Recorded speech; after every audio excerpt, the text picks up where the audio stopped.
Hello guys, welcome to our channel Chakraborty lifestyle blog নয় সন্ত series.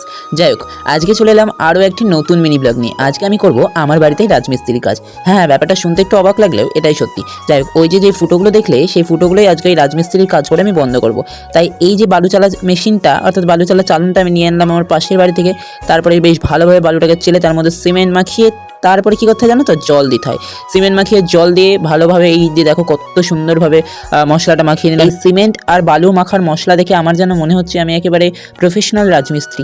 যাই হোক, এত সুন্দরভাবে মাখার জন্য আমি নিজেকে একটা ক্রেডিট দিয়ে দিলাম।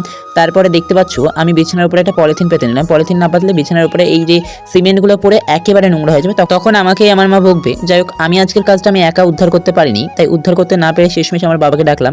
বাবাকে ডাকার আগে যে দেখো জল দিয়ে দিলাম, কেননা আমি এর আগে অনেক রাজমিস্ত্রিকে দেখেছি জল দিলে মশলাটা বেশ ভালোভাবে বসে, নাহলে উঠে যায় বলে শুনেছি এরকম ঘটনা। তারপরে আমি এই যে কড়াই নিয়ে নিলাম, তোমরা দেখলে যে আমি একটা বাটিতে নিয়েছিলাম, কিন্তু পরবর্তীতে আমি কড়াইয়ে তুলেছি, কেননা কড়াই না তুললে জিনিসটা আটছিল না। যাই হোক, তারপরে আমার দ্বারা একা উদ্ধার করা সম্ভব হয়নি, তাই আমি একটু বাবাকে ডেকে নিলাম ধরার জন্য, কেননা এতটা ভারী দেখতেই পাচ্ছ আমার বডি দেখে মনে হচ্ছে আমি এতটা ভারী তুলতে পারবো না। তারপরে দেখো কত সুন্দরভাবে আমি চারি সাইডের এই ফুটোগুলোকে বন্ধ করে দিয়েছি, কত সুন্দর লাগছে। যাই হোক, আজকের ভিডিওটা এতটাই। Bye bye.